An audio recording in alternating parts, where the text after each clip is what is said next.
ସମସ୍ତଙ୍କୁ ADS knowledge ପଏଣ୍ଟରେ ସ୍ୱାଗତ ସହ ମୁଁ ଆପଣଙ୍କର ପ୍ରିୟ ଡିକେ ସାର୍। ଦେଖନ୍ତୁ ପିଲାମାନେ, ଦେବଗଡ଼ ଡିଷ୍ଟ୍ରିକ୍ଟର କମାଣ୍ଡାଣ୍ଟ ହୋମଗାର୍ଡ ତରଫରୁ ନୋଟିଫିକେସନ୍ ଆସିଛି। ଏଥିରେ ଦେବଗଡ଼ ଡିଷ୍ଟ୍ରିକ୍ଟର ଯେଉଁ ହୋମଗାର୍ଡ ଫର୍ମ ଆପ୍ଲାଏ ହେଇଥିଲା ତା ପାଇଁ ରିଟିନ୍ ଏକ୍ଜାମ୍, ଭାଇଭା ଟେଷ୍ଟ, ଫିଜିକାଲ ଏବଂ ଏହାର ଟ୍ରେଡ୍ ଟେଷ୍ଟ ହେବ।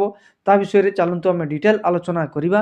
ଆଲୋଚନା କରିବା ପୂର୍ବରୁ ଯେଉଁମାନେ ନୂଆ କରିକି ଆସିଛନ୍ତି ସେମାନେ ଚ୍ୟାନେଲଟିକୁ ସବସ୍କ୍ରାଇବ୍ କରିବା ସହିତ ବେଲ୍ ଆଇକନ୍ର ଅଲ୍ ନୋଟିଫିକେସନ୍ ଅନ୍ କରିଦେବେ, କାହିଁକିନା ମୁଁ all job related notification, knowledgeable video ଏବଂ ଏକ୍ଜାମ୍ ଆନାଲିସିସ୍ ଭିଡ଼ିଓ ଏହି ଚ୍ୟାନେଲ୍ ମାଧ୍ୟମରେ ପ୍ରୋଭାଇଡ଼ କରିଥାଏ। ତେଣୁକରି ଭିଡ଼ିଓ ଛାଡ଼ୁ ଛାଡ଼ୁ ସିଧାସଳଖ ଆପଣମାନଙ୍କର ମୋବାଇଲକୁ ନୋଟିଫିକେସନ୍ଟିଏ ଚାଲିଯିବ ପିଲାମାନେ। ବୁଝିପାରିଲେ ନା? କିଛି ଅସୁବିଧା ହେବ ନାହିଁ, ଡରିବାର କିଛି ନାହିଁ ପିଲାମାନେ। ଚାଲନ୍ତୁ ବିଳମ୍ବ ନ କରି ଆରମ୍ଭ କରିବା। ଓକେ, ଦେଖନ୍ତୁ ଏ ହେଉଛି ଦେବଗଡ଼ ଡିଷ୍ଟ୍ରିକ୍ଟର ଅଫିସିଆଲ ନୋଟିସ୍। ଏଇଥିରେ ପୂର୍ବରୁ ଯେଉଁ 60ଟି ହୋମଗାର୍ଡ ପଦବୀ ପାଇଁ ଆପ୍ଲାଏ କରିଥିଲେ ପିଲାମାନେ, ମନେ ପଡ଼ୁଛି ଆପଣମାନଙ୍କର ଫର୍ମ ଏ ବା ଫର୍ମ କ ମାଧ୍ୟମରେ ଆପ୍ଲାଏ କରିଥିଲେ। ତେଣୁକରି ସେଇ ଯେଉଁ 60ଟି ହୋମଗାର୍ଡର ପଦବୀ ଆସିଥିଲା ତାର ଶାରୀରିକ ପରୀକ୍ଷା, ଲିଖିତ ପରୀକ୍ଷା ଏବଂ ଅନ୍ୟାନ୍ୟ ଟ୍ରେଡ୍ମାନଙ୍କର ଟ୍ରେଡ୍ ପରୀକ୍ଷା ଯେମିତିକା କମ୍ପ୍ୟୁଟର ହେଲା, ପ୍ଲମ୍ବର ହେଲା, ଇଲେକ୍ଟ୍ରିସିଆନ୍ ହେଲା, ଏସି ମେକାନିକ୍ସ ହେଲା, 4 ଗୋଡ଼ିଆ ଯାନ ହେଲା, 2 ଗୋଡ଼ିଆ ଯାନ ହେଲା, ୱେଲ୍ଡର ହେଲା, ଏଇସବୁ ଆପଣମାନଙ୍କର କ୍ୟାଟେଗୋରୀର ପଦବୀ ଆସିଥିଲା। ତାର ରିଟିନ୍ ଏକ୍ଜାମ୍ ହେବ। ମନେ ରଖିଥାନ୍ତୁ ପିଲାମାନେ, ରିଟିନ୍ ଏକ୍ଜାମ୍ ଆପଣମାନଙ୍କର 10/1/2026 ତାମାନେ ଜାନୁଆରୀ ମାସ 10 ତାରିଖ ଦିନ ଆପଣମାନଙ୍କର ଦେବଗଡ଼ ଜିଲ୍ଲାର ସରକାରୀ ବୈଷୟିକ ବିଦ୍ୟାଳୟ ଆମ୍ବକଟା ସକାଳ 10ଟା ଘଟିକାରେ ଆରମ୍ଭ ହୋଇଯିବ। ବୁଝିପାରିଲେ ନା ପିଲାମାନେ? ତେଣୁକରି 10 ତାରିଖ ଦିନ ସକାଳ 10 ଘଟିକାରେ ଏକ୍ଜାମ୍ ହେବ। ତାମାନେ ତାର ଘଣ୍ଟେ ପୂର୍ବରୁ, ମାନେ ଆପଣମାନେ ସକାଳ 9 ଘଟିକା ସୁଦ୍ଧା ସେହି ପଡ଼ିଆଠାରେ ଉପସ୍ଥିତ ରହିବେ। ବୁଝିଗଲେ ପିଲାମାନେ? ତାମାନେ ରିପୋର୍ଟିଂ ଟାଇମ୍ ମନେ ରଖନ୍ତୁ, 9ଟା ସୁଦ୍ଧା ଆପଣମାନେ ପହଞ୍ଚିଯିବେ। 10ଟା ପାଖରୁ ଆପଣମାନଙ୍କର ଏକ୍ଜାମ୍ ଆରମ୍ଭ ହେଇଯିବ। ଇଏ ଥିଲା ଆପଣମାନଙ୍କର ଲିଖିତ ପରୀକ୍ଷା କେବେ ହେବ। ବର୍ତ୍ତମାନ ଆମେ ଦେଖିବା ଡ୍ରାଇଭିଂ ପାଇଁ। ଯେଉଁମାନେ ହୋମଗାର୍ଡର ଫର୍ମ ଫିଲ୍ଅପ୍ ସମୟରେ ଡ୍ରାଇଭିଂ ଟ୍ରେଡ୍ରେ ଆପ୍ଲାଏ କରିଥିଲେ, ସେଇ ଯେଉଁ ଡ୍ରାଇଭିଂ ଟ୍ରେଡ୍ରେ ଯେଉଁମାନେ ଆପ୍ଲାଏ କରିଥିବେ ବା ଡ୍ରାଇଭର ପାଇଁ ଯେଉଁମାନେ ଆପ୍ଲାଏ କରିଥିବେ ସେମାନଙ୍କର ଡ୍ରାଇଭିଂ ପରୀକ୍ଷା ହେବ ପିଲାମାନେ। ମୁଁ କହିଥିଲି ଲାଇଟ୍ ଡ୍ରାଇଭିଂ ଲାଇସେନ୍ସ କିମ୍ବା ଆପଣମାନଙ୍କର ହେଭି ଡ୍ରାଇଭିଂ ଲାଇସେନ୍ସ ରହିଥିବ ସେଇମାନେ ଆପ୍ଲାଏ କରିଥିବା କଥା ମୁଁ ପୂର୍ବରୁ ଆପଣମାନଙ୍କୁ କହିଥିଲି। ଯେଉଁମାନେ ଆପ୍ଲାଏ କରିଥିଲେ ସେମାନେ 15/1/2026 ତାମାନେ ଜାନୁଆରୀ ମାସ 15 ତାରିଖ ଦିନ ସକାଳ 10 ଘଟିକା ସମୟରେ ପୋଲିସ ପ୍ୟାରେଡ୍ ପଡ଼ିଆଠାରେ ଆପଣମାନେ ଉପସ୍ଥିତ ରହିବେ। ମନେ ରହିଲା ପିଲାମାନେ? ତେଣୁକରି 15 ତାରିଖ ଦିନ 10ଟା ଘଟିକାରେ ମାନେ ସକାଳ ସମୟରେ ଆପଣମାନଙ୍କର ଡ୍ରାଇଭିଂ ଟେଷ୍ଟ ହେବ ଏବଂ ଅପରାହ୍ନ ସମୟରେ, ମାନେ ସେଇ 15 ତାରିଖ ଦିନ ଅପରାହ୍ନ 2:30 ସମୟରେ ଆପଣମାନଙ୍କର ଝାଡ଼ୁଦାର, ମାଳି, ରୋଷେଇଆ, ଦର୍ଜି, ବାରିକ, ଚିତ୍ରକର ଏବଂ ଧୋବି ପଦବୀ ପାଇଁ ଆପଣମାନଙ୍କର ସ୍କିଲ୍ ପରୀକ୍ଷା କରାଯିବ। ବୁଝିପାରିଲେ ନା ପିଲାମାନେ? ସେଣ୍ଟର ସେଇ ଗୋଟେ ହିଁ ହେବ, ଯେଉଁଟାକି ଆପଣଙ୍କର ଦେବଗଡ଼ ଜିଲ୍ଲାର ପୋଲିସ ପ୍ୟାରେଡ୍ ପଡ଼ିଆଠାରେ ହେବ। ତେଣୁକରି ସେମାନେ ତାଙ୍କର ପ୍ରମାଣପତ୍ର ସହିତ ନିର୍ଦ୍ଧାରିତ ସମୟରେ ଉପସ୍ଥିତ ରହିବେ। ବୁଝିଗଲେ ପିଲାମାନେ? ପୁରା କ୍ଲିଅର? ଚାଲନ୍ତୁ ଏହା ପରେ ଆମେ ଜାଣିବା ଆପଣମାନେ ଯେତେବେଳକୁ ଟ୍ରେଡ୍ ଟେଷ୍ଟ କରିବା ପାଇଁ ଯିବେ ସେତେବେଳକୁ ସାଙ୍ଗରେ କ'ଣ କ'ଣ ଡକୁମେଣ୍ଟସ୍ ନେଇକି ଯିବେ। ବହୁତ ଇମ୍ପୋର୍ଟାଣ୍ଟ ପିଲାମାନେ, ଡକୁମେଣ୍ଟସ୍ କ'ଣ କ'ଣ ନେଇକି ଯିବେ। ଓକେ, ଦେଖନ୍ତୁ 1 ନମ୍ବର ପଏଣ୍ଟକୁ ଦେଖିବା। କ'ଣ କହୁଛି ନା, ବୈଷୟିକ ପରୀକ୍ଷା ପାଇଁ ପ୍ରାର୍ଥୀ ଥାନାରୁ ପ୍ରଦାନ କରାଯାଇଥିବା ଫଟୋ ସଂଲଗ୍ନ ଆଡମିଟ୍ କାର୍ଡ଼ ଏବଂ ଶିକ୍ଷାଗତ ଯୋଗ୍ୟତା ଭିତ୍ତିକ ପ୍ରମାଣପତ୍ର ସାଙ୍ଗରେ ଆଣିଥିବେ।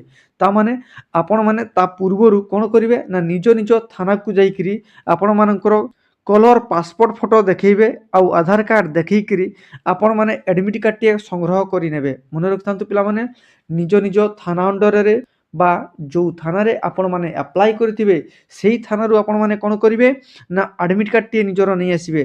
ଆଉ ଥାନାକୁ ଗଲାବେଳକୁ ମନେ ରଖିବେ ଆପଣମାନଙ୍କର ଆଧାର କାର୍ଡ଼ ନହେଲେ ଭୋଟର କାର୍ଡ଼ ସାଙ୍ଗରେ ଧରିବେ। ତା ସହିତ ନିଜର କଲର୍ ପାସପୋର୍ଟ ସାଇଜ୍ର ଫଟୋ ମଧ୍ୟ ଧରିବେ। ହେଲା? ତାହେଲେ ଜାଣିକି ଆପଣମାନଙ୍କର ଆଡମିଟ୍ କାର୍ଡ଼ଟିଏ ଦେବେ, ନହେଲେ ଆପଣମାନଙ୍କୁ ଫେରସ୍ତ କରେଇଦେବେ। ମନେ ରହିଲା? ତେଣୁକରି ଆଡମିଟ୍ କାର୍ଡ଼ କେଉଁ ଜାଗାରୁ ପାଇବେ ଆଉ କ'ଣ କ'ଣ ନେଇକି ଗଲେ ଆପଣମାନଙ୍କୁ ଆଡମିଟ୍ କାର୍ଡ଼ ଦେବେ। ମନେ ରହିଗଲା ପିଲାମାନେ? ଚାଲନ୍ତୁ 2 ନମ୍ବର ପଏଣ୍ଟକୁ ଦେଖିବା।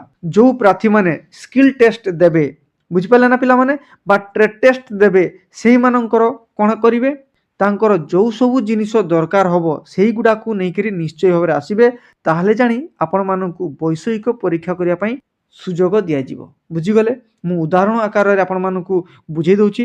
ଦେଖନ୍ତୁ, ଯେମିତି ଜଣେ ପିଲା ବାରବାର ପାଇଁ ଆସିଥିବ ମାନେ ଚୁଟି କାଟିବା ପାଇଁ ଆସିଥିବ ତାହେଲେ ସେ କ'ଣ ନେଇ ଆସିବ ନା ପାନିଆ ନେଇକି ଆସିବ ବୁଝିପାରିଲେ ନା ପିଲାମାନେ ଆଉ କ'ଣ ନେଇକି ଆସିବ ନା ସେ କଇଁଚି ନେଇକି ଆସିବ ବୁଝିହେଲା ତେଣୁକରି ପାନିଆ କଇଁଚି ଆଉ ମିରର ସେ ନିଶ୍ଚୟ ଘରୁ ଧରିକିରି ଆସିଥିବେ ବୁଝିହେଲା ଠିକ୍ ସେମିତିକା ଯେଉଁମାନଙ୍କର ଏସି ମେକାନିକ୍ସର ଟ୍ରେଡ୍ରେ ସେମାନେ ଆପ୍ଲାଏ କରିଥିବେ ତେଣୁକରି ସେମାନେ କ'ଣ କରିବେ ତାଙ୍କର ଯେଉଁ ଟୁଲ୍ କିଟ୍ସ ନେଇକିରି ଆସିବେ ଏସି ମେକାନିକ୍ସ ମାନଙ୍କର ହେଲା ଠିକ୍ ସେମିତିକା ମନେ କରାଯାଉ ଜଣକାର କୁକ୍ ଟ୍ରେଡ୍ରେ ଏକ୍ଜାମ୍ ଥିବ ମନେ ରହିଲା ତାହେଲେ କୁକ୍ ମାନେ ରୋଷେଇ କରିବା ପାଇଁ ହେଲେ ତାଙ୍କର ଡେକ୍ଚି କରେଇ କିମ୍ବା ସେ ଯେଉଁ ଆଇଟମ୍ କରିବେ ତାର ସବୁ ସରଞ୍ଜାମ ସେ ଧରିକିରି ଆସିବେ ବୁଝିଗଲେ ପିଲାମାନେ ପୁରା କ୍ଲିଅର କ୍ରିଷ୍ଟାଲ କ୍ଲିଅର ହେଇକି ଯାଆନ୍ତୁ ଏକ୍ଜାମ୍କୁ କିଛି ଅସୁବିଧା ହେବ ନାହିଁ ଯଦି ବି ଅସୁବିଧା ହେବ ମୋର ଟେଲିଗ୍ରାମ ଗ୍ରୁପ୍ ଅଛି ଡିକେ ସାର୍ ଓଡ଼ିଶା ମନେ ରଖନ୍ତୁ ଡିକେ ସାର୍ ଓଡ଼ିଶା ଟେଲିଗ୍ରାମ ଗ୍ରୁପ୍ରେ ଜଏନ୍ କରିବେ ତାର ଲିଙ୍କ୍ ଡେସ୍କ୍ରିପ୍ସନ୍ ବକ୍ସରେ ରହିଛି ପିଲାମାନେ ହେଲା ଆଉ ତା ସହିତ PDF ନୋଟ୍ସ ପାଇବା ପାଇଁ ହେଲେ ଆମର ଅଫିସିଆଲ ଟେଲିଗ୍ରାମ ଚ୍ୟାନେଲ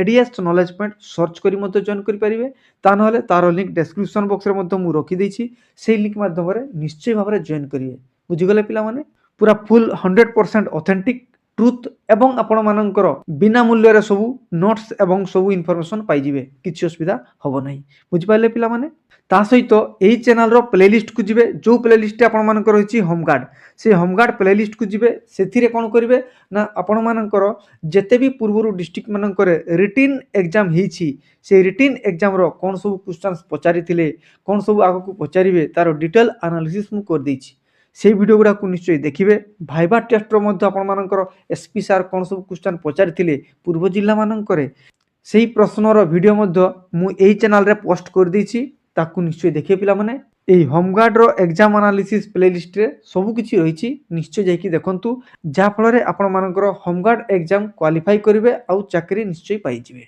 बुझी गले चलंतु वर्तमान नेक्स्ट पॉइंट को देखिबा नेक्स्ट पॉइंट होची आपण मानकर नंबर 3 कोन न नै कि आसीबे देखंतु नहले आपण मानकू इंस्टेंट रिजेक्ट कर देबे मने रखितांतु पिला माने हैला कोन न नै कि जिवे देखंतु जते बेलू को आपण मानकर परीक्षा रिटिन समय रे मोबाइल फोन नेबे नै स्मार्ट वॉच नेबे नै किंबा कोनोसी इलेक्ट्रॉनिक्स जिनिस भीतर को नेबे नै मन रहिला पिला माने ता सहित आपण मानकर जदी रिटिन एग्जाम होउथिबो किंबा आपण मानकर ट्रेड टेस्ट होउथिबो सेही समय रे कोनोसी ऑफिसर बा इनविजिलेटर मानक सहित कोनोसी आर्ग्यू करिवे नै जुक्ति तर्क करिवे नै झगड़ा लागिवे नै नहले आपण मानकू तुरंत रिजेक्ट करा जिवो बुझी गले ना पिला माने आउ सेही जिल्ला रे चाकरी करिवा तो दूर कथा सेही जिल्ला रो जहा भी आपण मानकर फॉर्म अप्लाई हो सेगुडा मध्य पकई परिबा नै सेगुडा रिजेक्ट हे जिवो तन करी बी सीरियस बी केयरफुल এই কথা নিশ্চয় মনে রাখবে তারপরে আপনার মানে হোমগার্ড এক্সাম কু যাবে বুঝিগলে পুরা ক্লিয়ার পিলা মানে তেণুকরি এই টাইপর অল জব রিলেটেড নোটিফিকেশন পাইবা হলে চ্যানেলটি নিশ্চয় ভাবে সবসক্রাইব করবে নিজ নিজ সাংগ নিকটক সেয়ার করবে ভিডিও কু লাইক করবে আর মতামত দেওয়া জমা ভুলবেনি ধন্যবাদ।